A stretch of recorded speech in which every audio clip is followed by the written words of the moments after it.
So the movie I'm gonna talk about today should have gotten inspiration from Into the Spider-Verse, and also a bit of Kung Fu Panda story-wise. So these are my thoughts on how I can fix Madam Web as a storyteller, because a lot of people are just saying how bad the movie is, so I'm like, alright, I'll see how I can fix this movie. Oh, and also, spoilers ahead. Well, if you care about that. But anyway, the first part. Part 1. Cassie and her story. So what Madam Web failed to do with Cassie is make her relatable. Cassie didn't feel very connected to the audience. And we do see bits and pieces of her character, but some of them could have been the drive. One of my mutuals even said that they're trying to do the not like all other girls thing in this movie, and people said that's overdone, which I do agree. Cassie's personal arc should have been more stronger, especially with her and her mother. It kind of helps question to what she's doing, why she's here, which can also make her relationship with other people very difficult. And after I saw the movie, before I did this video, I did bits and pieces of research so that I know what I was talking about. Comics, Cassie was born blind and paraplegic. Please correct me if I'm wrong, I'm very sorry in advance. I don't mean any disrespect. So in the comics, most of Cassie's life, she's been on a wheelchair, which should have been a good introduction for Jonathan, Cassie's husband. And you don't have to show Cassie and Jonathan as a relationship right away, that you can have a growing relationship. That could be good. For reference for my claim, Toph Beifong from Avatar: The Last Airbender. Toph is born blind, and she uses her feet to see. Toph uses the vibrations around her to sense her surroundings. And this can be a reference to how Cassie uses her powers, her mind powers, her telepathic powers, wow. And that has to be early on, like the end of Act 1 or the beginning of Act 1 kind of stuff. You see Cassie fail and struggling with her powers, and then as the movie would have went on, it would have been stronger over time. Kind of like how origin stories work. You fail at it, but then you get better. That's why I included Into the Spider-Verse. And you know what would have worked for this movie? A post-end credit scene and Spider-Man. Because seriously, I was waiting for a post-end credit scene, and one of the cleaners in the cinema said, "There's no post-end credit scene." And I was like, kind of a spoiler, but okay. I think he knew it was bad as well. Part 2, we're going to talk about Ezikiel. You're supposed to be a good foil, not a bad foil. Also, there should have been more tension, like when T'Challa met Killmonger. May Chadwick Boseman rest in peace. Part 2 of fixing Madam Web's story. Am I doing this series because I'm a storyteller and people are saying how bad the movie is, so I'm like, okay, bet. I'll see how I can write a good story, and I did notes, I have receipts. And for this story, this is one of the things where the movie failed, and it's the villain. Spider-Man. I'm sorry. Oh, my neighbors love me. It's Ezekiel Sims. Ezekiel Sims. So where the movie failed with Ezekiel as a villain, his motivations. So in layman's terms from other people, his writing is ass. I don't know what I did there. That was very unprofessional of me. I'm very sorry. The thing that got me thinking, why is he chasing these girls? Why does he want to unalive them? It didn't feel very clear, and some of the things he does in the movie as well feel very random, such as hiring someone to do the finding for him, where I think he can do that himself. And when I meant about good foils and bad foils in the beginning, the villain is always the foil for the hero. So in other words, where the hero should learn from the villain's journey. So where the villain failed, where the hero actually succeeds. Cassie and Ezekiel should have shared similar goals to each other, or better yet, have them connected to Cassie's mother in one way or another, which they do, but then in the movie they don't show a lot of it. They just scrapped it for Ezekiel entirely. Yes, I know I'm jumping around, but I think what have worked for Ezekiel is the vision. The vision feels very flat, very weak, should have been stronger. And at least stick to the vision of how the movie plays, because you have those tropes where people are trying to avoid the vision, but then it happens anyway, the exact same way. The movie did not do that. I think what they could have done for Ezekiel is get inspiration for Kingpin in Into the Spider-Verse. In Into the Spider-Verse, Kingpin's family is unalived, and he wants to get them back via the Collider, which also means destroying the multiverse. We get where Kingpin was coming from, but how he was doing it was very, very wrong. Or better yet, I'm gonna put Wish into the mix. In the beginning of Wish, where Asha wanted to work for King Magnifico, they could have done that for Ezekiel and Cassie. Yeah, you could have had Cassie work for Ezekiel because in the comics, Cassie is a medium. You can make Ezikiel like very influential to Cassie. Like Cassie wanted to work for Ezikiel, but then like you find out that Ezikiel just had very bad intentions. Or Cassie can find out who Ezikiel is, and then she looks all over town just to find answers, which leads to the pursuit of Ezikiel trying to unalive the girls. Speaking of about Ezikiel trying to track down the girls, that should have been like in process of happening. He should have been in pursuit already. Yeah, there's a lot of missed opportunities with Ezikiel because every movie, every story needs a good villain, and I think Ezikiel's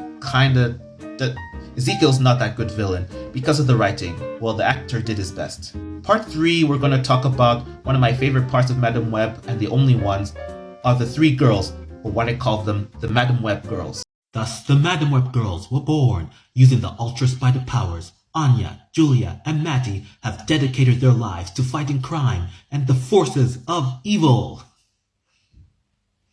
My neighbors love me. You know what it is, part 3 of How to Fix the Madame Web story. Why am I doing this? Well, because I'm a storyteller and people who are saying how bad the movie is, so I'm like, alright, I'll give it a shot. Part 3 is kind of a special one because it involves one of my favorite parts of the movie. Well, the only part of the movie I liked. These girls right here. Anya on the left, Julia in the middle, Mattie on the right. The reason why I liked these 3 girls is because it could have been a very good storytelling part for Cassie. You know, like how Miles is for Peter B. Parker in Into the Spider-Verse. Because like I said in part 1, Cassie had a bit of trouble trying to know who her mother is, or trying to have a connection since, she thought that her mother abandoned her. And during the movie, these 3 girls were kinda going through the same situation Cassie did. Well, something like that. So these 3 girls are kinda like how they should have showed Cassie healing from her mother wounds. And these 3 spider designs, which we were robbed of, we only had like 30 seconds in the movie. Like, come on Sony, why? We were robbed! We were robbed, just like Queen Ramonda, or Queen Angela Bassett, when she did not get her reward that she rightfully deserved in the Oscars in 2023. What the movie should have done with these 3 girls is they should have been working as a team already. Like in many MCU projects, we see a lot of heroes already in their hero's journey. Just like, Black Panther, Spider-Man, the Tom Holland one, many more. Or they don't have to know each other, they could have met in the same high school, and then, they have a telepathic connection. And that could also lead to Cassie, which can have like her seeing the future working with these girls. Making these girls the center of the actual story, well, if that makes sense. Oh yeah, remember the first Spider-Man movie, the one with Tobey Maguire? And when he was learning his spider powers? These 3 girls should have been like in the process of that. Like they're trying to understand their spider powers, or they get weirded out and amazed at the same time. And they all learned their spider powers differently. So these 3 girls would have like learned their spider powers in very different paces. And you could have had very different personalities with these girls like we do, and I think that's the thing that actually works well, but I think they could have explored that more. Like one of them could be a designer, one of them could be a sports athlete, and one of them could be like the emotional support of the group. Seriously, this is like one of the only things I like about Madame Web, because it kind of reminds me of the relationship between Miles Morales and Peter B. Parker in Into the Spider-Verse. I know I said that twice. Seriously, we were robbed of these designs for we could have had more time, like a what's up danger kind of scenario with these girls, but no! This is not me being negative, but seriously, this is just something that could have made the movie stronger. Actual spider suits.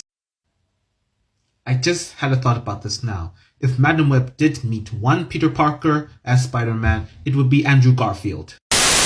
Whew, we finally did it. Part 4 of How to Fix the Madame Web story. Because, everyone said that this movie is bad, and I do unfortunately agree. But, that's why I'm here. I'm like, I can fix the story. Maybe I can. But with help, of course, but who knows. And if you're seeing this or you haven't seen the other parts, I've put 1, 2, and 3 in the caption. I'll say it again. I've put 1, 2, and 3 all in the caption. I hope you can find it, because your boy needs 10,000 followers to make playlists, and I'm like, after half. But anyway, here are my general thoughts on how to fix Madame Web. So if I do care about scores, about movie scores, here's mine, 5.2 out of 10. And yes, I know some will say that is nice and some will put it lower. I enjoyed the movie, but it did need work. No, seriously, I'm doing a series called Good Movies Given Low Scores by Rotten Tomatoes. I was considering putting this, but after I saw the movie, I changed my mind. So how would Madam Web be fixed? Make Cassie's personal conflict stronger. Like I said in part 3, the girls should have been more of a center to Cassie's story to fix her mother wounds. Because if you saw the movie, Cassie feels like she's been abandoned. They did not explore that in the movie, so I wish they explored that more so that we can connect more to Cassie. And like I said in part 1, I did research about Cassandra in the comics. Cassie is born blind and a paraplegic. Again, I'm sorry if I said anything wrong, please feel free to correct me. But then in the comics, Cassie did all these great things, which will show people, even though you have a disability, you can still do great things. Again, I hope I said that correctly. I'm very sorry if I said anything wrong. I mean no disrespect. And you know, I forgot the name of the man, but then when Cassie went to South America, she had her own origin stories explained to her by the end of the second act. That should have been explained earlier on. You know, like a hero's journey kind of thing. For all you guys who are book nerds, just search John Campbell's Hero's Journey, you'll see what I mean. And like I said in part 2 about Ezekiel Sims, the villain, his motives were weak in the movie. They really need to be stronger. Take off the random stuff and just make him hunt the girls on his own. I don't think he needs help. He can still be in pursuit in finding the girls. In the process of it, not in the beginning, in the middle of it, you know? That way, it will raise the stakes. And I feel like there's 2 things that 2 or 3 things that this movie needed. Number 1, fix the gosh damn editing with Ezekiel Sims. Number 2, the script felt like just 1 or 2 drafts. I think it needed 3 to 5 more drafts to make it stronger. Not perfect, but stronger. And number 3, they should have given us the spider suits. It's a movie about Spider-Man and you don't show enough of the suits? Come on. It's a Spider-Verse movie, for crying out loud. Yes, I know, I'm sorry. I'm still sore about the suits. We were robbed, okay? Come on. I'm still not over it. Oh yeah, yes, and there's another thing. May and Ben Parker, they felt like they were just there. I think they should have been written out. That's just me. I don't know if anyone else feels the same way. Well, that's it about Madam Web and how I would fix this movie.